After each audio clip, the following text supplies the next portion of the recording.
أنا ردي بين كوني سنيف سوانجال اللي كم مواز دي سام مالك في جال اللي ولين دي ماما سوم توبيك مكاستف مالي لما نولين دي لا ما امتلتهم عسرت ولي قالوا كم نجا وعدان لا ما امتلتهم جنرالي كنا ما يا فلان نو فلان مالك أم مالي يشرا ربنا كي مالك مسيح أوكي اتفقوا في يارك سنة رتي مالك سنة رتي يارك بتشوف كنا دوكا يعني يكاكوتي نموت ما في فتاة ومالي نانتا ومالك ني أنجالا challenge لما فيلادو أنجالا لما فيلادو يا سوريكيرا أتوي جدي فرادو ميتيبيتا أتسيفينتا ويارك يتلا تكتب تاون يارك غرغرغ إبسي وان جالا إبسي مي وان ده إبسي أوكي أيش عمل لنا دقي فدا جالا جتشون دقي فدا أشيتان كوفمني جالا جتشون ركو كيسس وجنجراتو أشيتي تنيادو كابا أشيتي تنيادو أشيتي تنيادو wanti amma inni haasa'u jiru bara gaafa inni dhalatee haasa'u jira bara sanii bara koi maaki koi namti tan finis carraa kun eta amma ki asheeti nyaadhu yereni baritti me bakka asheeti nyaadhu yereni bara koi ga namti tan naati sanarratti booda dubbadha isin jalan dubbadhu dhaggeeffadha birrii amma feetan qabaannaan yoo birrii amma feetan amma funyaanitti qabaattan yoo jaalalli hin jirre birriin keessan waa tokkotti hin galu faayidaa tokko isiniin qabu warreen birrii filannaa jettan sababni isaas maaliifi birriin keessan sun yoo jaalalli hin jiraanne faayidaa tokko hin qabu birriin keessan wanni isinii godhu hin jiru jaalala qabaattanii jennaan birrii dhabdanii yoo jaalala walii qabaattan ilkaan gaariidhaan arraba gaariidhaan fuula gaariidhaan walitti seeqattanii walitti kolfitanii walii wajjin jiraachuuf rakkoo kamii keessa dhiphoo kamii keessa yoo jiraattanii jaalala walii qabaattan wanni tokko gufaanni tokko afaatiin tokko yookiin immoo walitti hidhachuun tokko gidduumtuun tokko gidduu keessan galuu hin danda'u kanarratti waan jettan jedhaa malee jaalalummaa murteessaan jaalalummaa wanna akka jaalalaa hin jiru maallaqni fixeensa ganamaati dhiisiin haftatu haftatu dhiisime qabeenyi fixeensa ganamaati maallaqni fixeensa ganamaati fixeensi ganama ni bu'aa galgala ni bada birriin akkasi jechuudha birriin sun hin bada waan ta'eedhaaf abbaa jaalalatta feetiji jaalalaan walii wajjin galgala ga'a malee abbaan birrii argee walitti dhaqee akka fixeensa ganamaati baay'ee fixeensi ganaman bu'aa galgala na dumbucuu si ba'ee ni bada jechuudha akkas laa fixadheen jaalalli immoo hin badu yuugoon kuma ani miti qoy naa ibsaaf dhagee amma akka ta'etti namni jaalala qofa qabu maallaqa hin qabne aslan gammachuullee hin qaban jechuun hanqa guyyaa muraasaatiif gaafa waliin jiraattan sababa jaalalaati sababa maallaqa dhabuudhaan bultii nama meeqaa hadii gamtee jira sababa sanitti aaree innis sababa maallaqaa jireenya maallaqaatiif isa dhiistee waan deemteef aaree dalagee gajjee dalagee if dhooysee dhabamee dalagee tujjaara ta'ee kabee akkasitti jiraatu jiru meeqa beekne jechuudha jaalala jaanii walitti galanii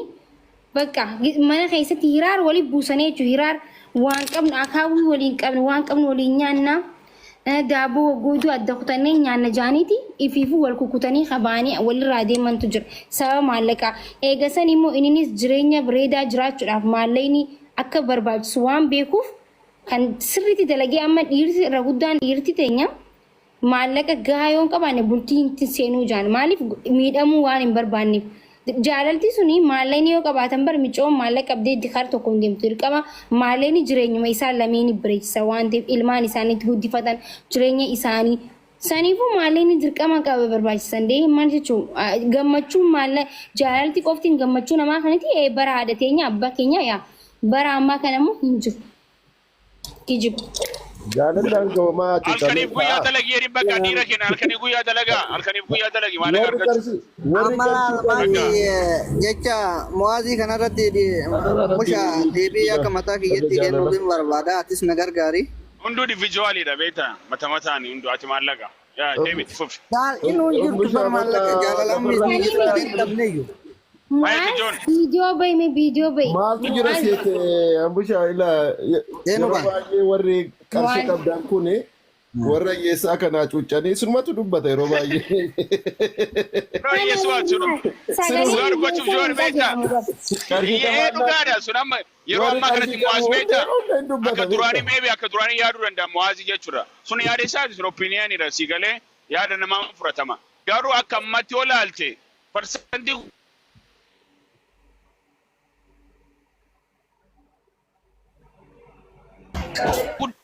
so yoo maallaqa qabaatiin namni sunus hin fedhu jechuudha. So maallaqa dalagiitiin guyyaa halkan dalagiitiin kafeetiin fuddaa akkamitti beekti Muaz video be Muaz amma fuutaa jechuudha. rifeensa keetti sunu maallaqa si barbaachisa. Guyyaa halkan deemii dalaga. Joon itti fufee dhiifama waliin haa deeffadhu. Qoy nama jalan dubbannuudhaafi. Al tokko qoyyaa nama isin jalan dubbadhu dhufanii maakiidhaaf an deebii wayi deebisaa galatoom. Wallaahi maakii. Okay qoyga.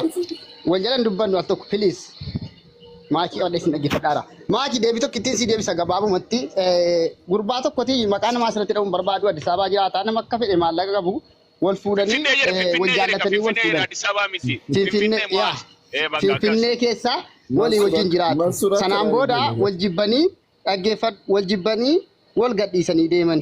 Mee kana irratti gaa maal jetta? Kana nama kana nama beekuudha baay'ee. Wattuma wal jaallatanu yaani maallaqa akka fedhe tu qabu walii galuu didanii isii gadhiisee isiin galtee maatiitti inni Addis Ababaa jiraataa rammayyoo wana. Kanuma iyyuu fakkeenya fudhadhu siin jechuudha baay'ee. Maqaan namaa dha'uun barbaadu. Jaalalatu dhumate. Maallaqaan qabaata bira kash godhee latta isii jaalti bas godhee fuudha. Rakkoon qabaa deemtu. Walii galuu dhabuudha jee wal tuuffachuudha jechuudha. Wal tuuffachuu walii galuu dhabuudha suni rakkoon qabu.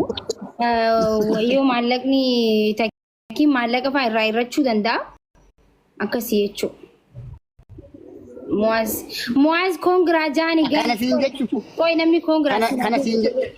guys baga jaani baatii lama dura areeda qabu ittiin hima malee uummata koo namni baga seenaa jiru baatii sadii dura areeda hin qabu waa takka illee akkuma xiyyaa ture amma baasee waaw jaajalatti baga madde jaani areeda amma baasee.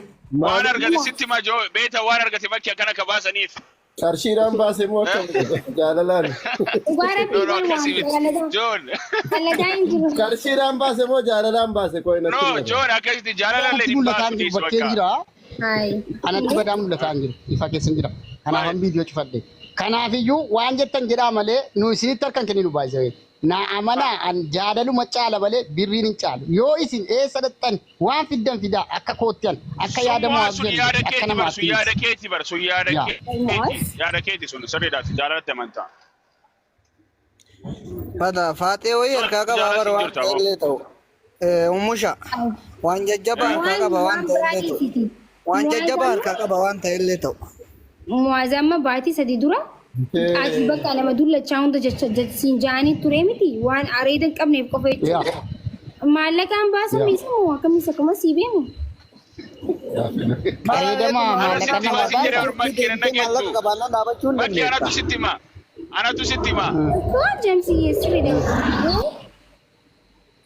Ma'aas gaanis gaaffii si gaafadha garuu ati jaartii qabdaa garuu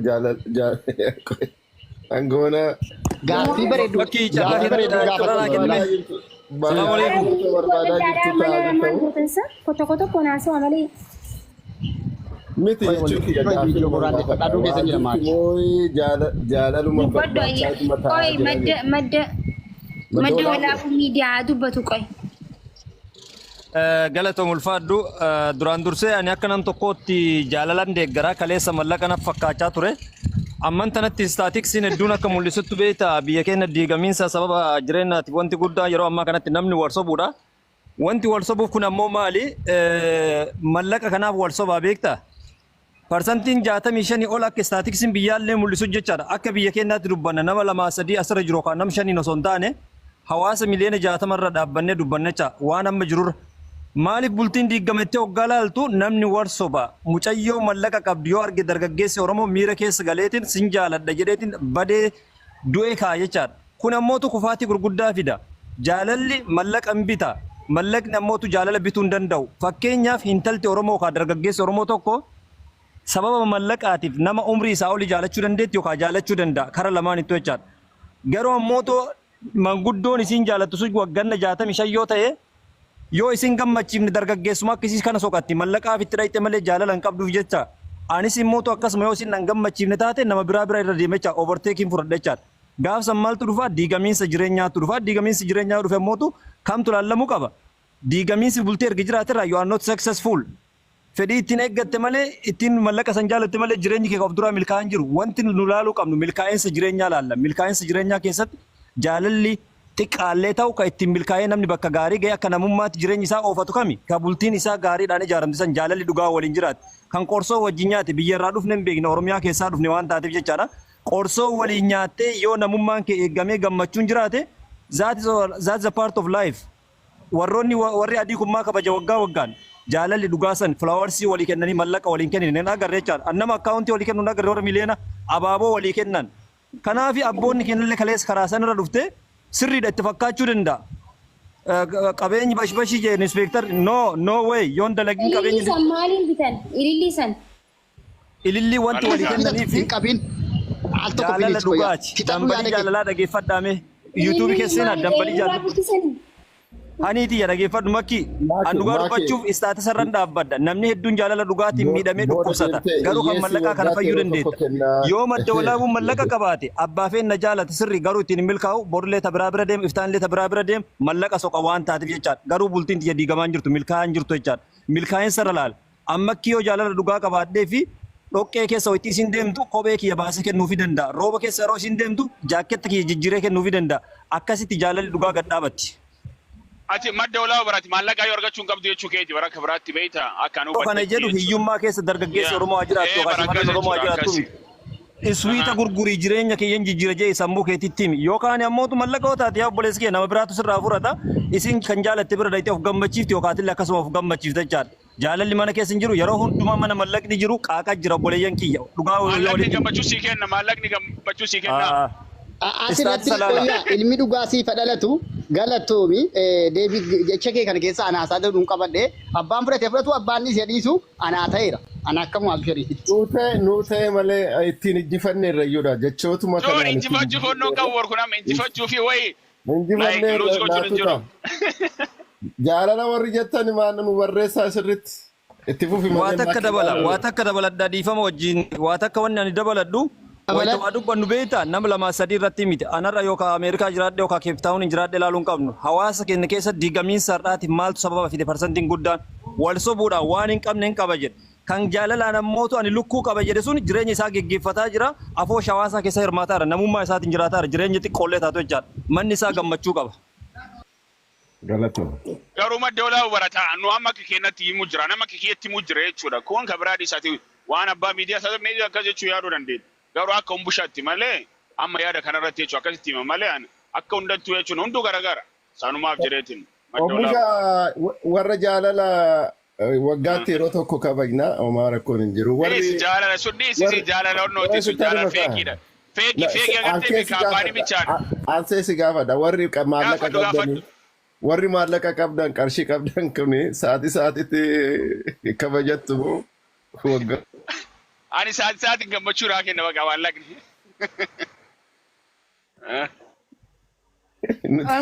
Nuti waggaadhaan yeroo tokko raayyeessadha maal goona jaalalumaan si fakkitti qabu kunuunfanna.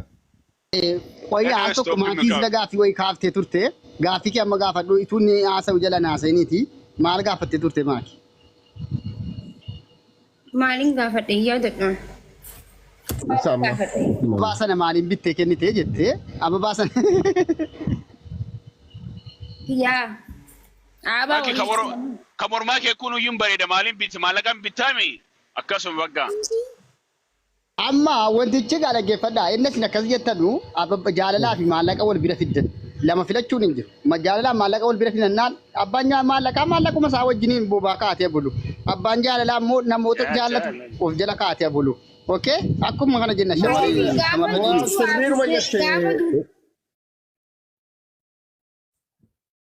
Sireetti nama waliin gammaduudhaaf jaalalli jiraachuu qaba yookaan walirraa garagaltee raftaa beeki. Ani immoo madda walaa bu'ama waan tokko waan siingalii nyaattee dhuydu malee bulta maaliin gammadda waan gammachuu ittiin dabarsu qabaattu malee gammachuu sanuu eessa yaadatta. Dura yoon dhufu baroonni akkana wallahi. Waan hin fakkaanne inspektar wal beeknamoo akkam dhugaa dubbachuu dhugaa walitti himuun gaariidha. Dhugaa walitti himuun gaariidha.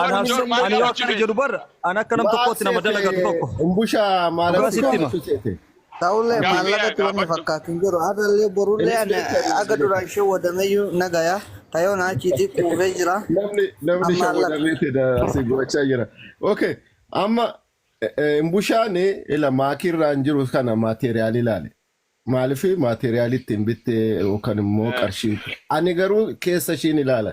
Keessa ishii sammuu ishii laphee ishii keessatti namummaa ishiin ilaala. Ila jaalala jechuudha achi keessa ishee. Jaalala torbaan takkaa dhiisi numa dhumata sunniin dhiisi jaalala torbaan takkaa san booda hin jiru. Achi seentee sammuu ishiitti waan yoo bakka jaalaan jiraanne jechuun madaabaryaa hodhu. Madaabariyaan uffachuu deeman haala kanaan. Madaabariyaan uffachuu warra jaalalaatiin feestaala zubaalaa warra jaalalaatiin isin jedheera qoy warra jaalalaatiin maal isin jedhe beektu fixeensa ganamaati birriin keessan jechuudha akka fixeensa ganamaati fixeensi ganam halkanin bu'aa ganama hin bada birriin keessan akkasidha birrii keessan amma dhaabulaa meeme Ati immoo as fixeensa ganama edda bakka hunduun badaa bar jaalalli fixeessu ganama ta'a san booda torbaan takka booda yookiin. Laale jaalalli akka itti badu nam tokko biratti namni dhugaan si jaalatu yoo si arge hinaaffadha jedhaa kaan akkasitti ani jaaladhu nama biraa biratti arge kan jedhu jaalalli illee badee jira. Maallaqa qofaaf jaalallis wanta xiqqoodhaan baduu ni danda'a. Haara wal dhagaa haadha tokko naasoo mana tajii gootanii. Qoy fakkeenya wayiin kaasaati fakkeenya wayiin si kaasee jedhe maatii namoonni baay'inaan wal jaallatanii bakka hedduu walii qabanu yoo fakkeenyaaf namoonni wal jibban wayii yookiin walitti naxxuu wayiin dhabamtu aasidii jedhama namni akkasii aasidii nama wal jaallatu dhaqee akka inni sobbeedhu malaa namichi kun akkana siin jedhe si arrabsaa oole yookiin immoo amaa goyisi komate jedhala namni walitti naqqu yoo jedhe baay'ee nama wal jaallatu kana namni sun sila wal jaallataa jira jaalala walii qabu sanaa jedhee jecha namaatii jedhee jaalalaaf onnee qulqulluu wal jaallannaan abbaan fedhe yoo inni waan fedhe itti odeesse inni jaalala gurbaa sanaa hin dhiiftu isinis jaalala intala sanaa hin dhiisu innis kanaafiyyuu jaalalli jiraachuun dirqama maallanni fixeensa ganamaati maallanni hin dhuftis hin baddis jaalalli immoo jiraannaan ilaa umurii keetii jechuudha wajjin kolfaa jiraacha jechuudha baay'ee kana naa amanaa hundi keessanuu fixadheera. Makki mucattii tun innaa softu dhiifama waliin isii mee haa dubbatu akka dubaratti mee amma isii eenyu maqaan isii argutti hin jiru. Dubbadhu yeriin. Maraaroo nun gargaartu jechuudha. Yaa dubbadhu. Yaa isin akka dubaratti jechuudha. Gaafii takka qaba mo'aazii kanarraa maal qaba guyyaa takka inni ammamii jaalaluma inni qabu kana keessa guyyaa takka shaayi buna sukkaara malee sooqidarra buufatanii dhuguun hin danda'ani. Gaafii takka wanta uffatan maal kana maqaan isaa battaaniyaa jedhanii battaaniyaa kana yoo tokko qaban tokkochisanuu nama bitaaf maali sababni isaanii wal jaalatan malee maallaqa hin qaban. Akka basaa ta'ee gaafa tokko yoo miiccatanii maal uffatan. Dubartii isii gaafa dhumee mucattee amma mee akka dubaratti mee akkamitti isiin yaada isii irraa fuudhumee takka makkii. An Mu'aazin jedhama Mu'aazin guyyaa takka si gabbaatee kadhatan. Siin deebisaa dhaggeeffadhu galatoomi gaafii bare. Qabadda akkasumatti sagalee keessan mana xajjii gootanii jirtanii subhaan. Eshi isin jaalala jettee ibsitee turte ati turre malee. Injirra yaa saniif. Naa guys Mu'aaz dhagee ati amma dhugaa rabbii dubbachuudhaaf dhuguma rabbii dubbadhiisuma dhugaa ammas bara kanatti sanuu yeroo tanatti jaalaaf jecha amma dubartiin baay'isawee amma isaa sanatti unkwaan jaalaaf jettanii walitti seentanii waliin jiraachuu miti osuma maallaqa qabduu yoo maallaqa maallaquma xiqqaa tokko yoo fuuteen rifeensa kana durumaanuu rifeensi isii as bira jira durumaanuu osuma rifeensa filattu rifeensi kun irraa bubuqqee as bira yoo deebe rifeensa kiyya duudda bira jira itti gaafan si bira dhufe rifeensa kiyya duudda bira jira waan nyaadhu hin jiru waan rifeensatti badhu hin jiru sababa kana rifeensi hundarraa dhumeetti ganamaa galgalee hiraarsa keesse. Amma turkii dhageessin jettu. Dhugaa rabbii rifeensuma akkatti irraa filtee irraa bubuqqoo kana eegan si heerume wanta bar rifeensa kiyya okay nama gubbaa waan abarre teegisti takka gubbara naasini si caqacayte jechuudha dhugaa rabbii yoon kijibde jaa akkasuma immoo jaalaaf jettee rooba keessa ala si waliin bulchu jirti anamma gama kiyyaan naman jaaladhu I don't know ani beeku akhiyyadhi saagaru akkasni jirti dubartiin amma ala si waliin barandaa ala si waliin raftu jechuudha.